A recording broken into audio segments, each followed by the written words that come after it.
Okay, well, interesting day today. I did some degreasing on this second unit. Some of the wires still have a little degreaser on it. I'll wipe them down later. I used a harness that I found. I found two little breaks. I'm going to have to insulate those, but the harness works as it is. Really good 1 ohm on the armature, 1.2 on each of the fields. Put in new springs. Brushes were great. Crimped these a little bit so they slide and stick a little nicer. They're not too loose. I had to take the fingers out and I buff them down.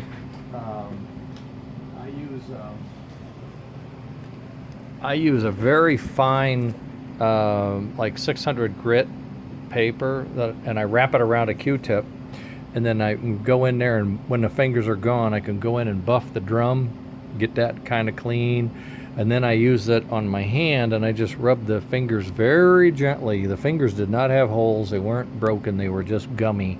So I did the degreasing, and then I polish them, so to speak, with the little cloth, and then I put them back. I bend them so that they're in contact way before, so there's a lot of spring tension on them before I put the board in and twist those up. The one thing I did on this engine that was a little different, and I already had these pigtails. They were pigtails coming out of each of the armature leads, and I just went ahead, and those were for the light bulb. So I just went ahead and split that pigtail and took one to the smoke and one to the light bulb. And that way they're back here. The other reason I did it was I put a switch in on one of them.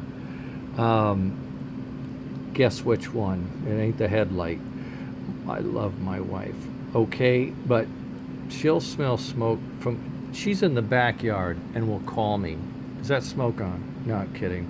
Any rate, what I do is I interrupt the link to the other smoke lead through the switch. So if I open this switch by sliding it this way, now the smoke does not have any energy going through it, but the light bulb will still be lit. So I'm going to start without smoke, show you how this works. This is my old trusty dude, and we start up. There we go. And you can see we're pulling about 10 volts right now at 1.25 amperes for 1.2, 1.4, 1.6, 1.8, 2 amps. I can't go over 2 amps. I'm flat out. I got 17 volts. If you can't see it, I apologize. 17 volts, 16 volts, 1.8 amperes, flat out. Light bulb is nice and bright. It's chuffing like crazy. It's humming. I don't like that armature in there dancing around. I might have to throw another shim in there. It makes me nervous. I put a shim in, but it looks like I was a shim light. Any rate, now I can just leave it like that if I want to. And I'm going to see if I can unplug the bulb with one hand. And I want you to watch the amperes.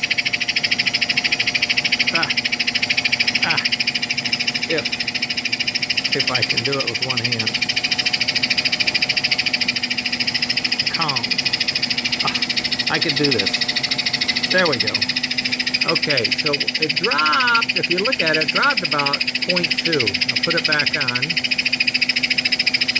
There it is. And it goes up about 0.2. So the light bulb is only 0.2 amps. When you think your motor's pulling 2 amps and you got a light bulb and you go to an LED, yes, you're going to improve it, but you're not going to improve it that much, okay? So now I come over to my trusty switch. Ready for this? Boop. Uh-oh, what happened? Look at this. Off, on, off, on. 0.4 amps. 0.4 amps. And pretty quickly, we're drawing some smoke. Now, it's leaking. I put in a smokestack and crossed restriction and everything else. So now, yeah, okay, fine. But I'll put the screws in. That'll be fine. But you get the idea. It is smoking. And it's smoking pretty, it'll be fine when I get it all buttoned up. But now, turn that off again. it drops down. And if I turn the bulb off again, now that it's loose, I should be able to, but I can't because I'm not very good. Okay, now, well, what we're seeing here, I think, is the motor and everything is breaking in. I'm still pulling 16 volts, but I'm at looks like 1.45 amps. Now if I do the smoke, no light, see that? It pulls up to 195, 1.85. And if I do the bulb, if I can get the bulb in without electrocuting myself, it jumps up the other point too still. So it just goes to show you, even at 1.3 amps with a bare motor, now it's bouncing around. I put a shim in it, may be better, maybe not, I don't know. Fingers have been cleaned, drums been cleaned, brand new, look at that, boy, I got that baby soldered. Brand new solder joint there. Focus, you dog. I don't know what's wrong with this thing, there it is. Focused on that, a new rivet, everything, it's working great, steel wheels, factory thingy, harness, boom. I had to put in the gear, I had to put in the shaft, I had to find the rod, I had to find the screw, I had to find the piston, I had to find the rod. I had the smokehouse, I had the hair in it, but I had to find a heater, found a heater. And there it is.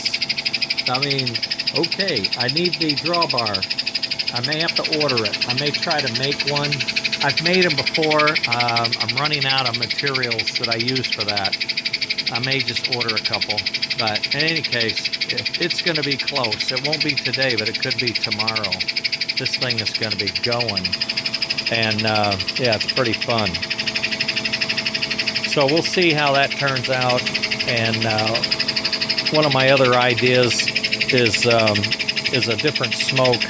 What I'm thinking about is I have several of these chassis that don't support smoke, but now that I have this capability of running a fan smoke, where I don't use this piston, I don't use this rod and piston anymore, I use a little motor inside there with a fan, I could kind of make or design or adapt a smoke housing to fit on these older engines and actually give them smoke. The only problem is I have to find a way of getting a chuff signal, a puff signal, when to puff it. And so I started another project some time ago about putting a flywheel on these motors. Now I haven't tried it. I haven't tried it with the old AC motor. You know, it gives me food for thought, doesn't it? I have to think that over. I've only done it with a DC can, but I'm betting you, no, maybe, I'm not sure. I'll have to think it over. That's a good question. I'll see. But in any case, I know I can do it with a DC can because I've already done one or two.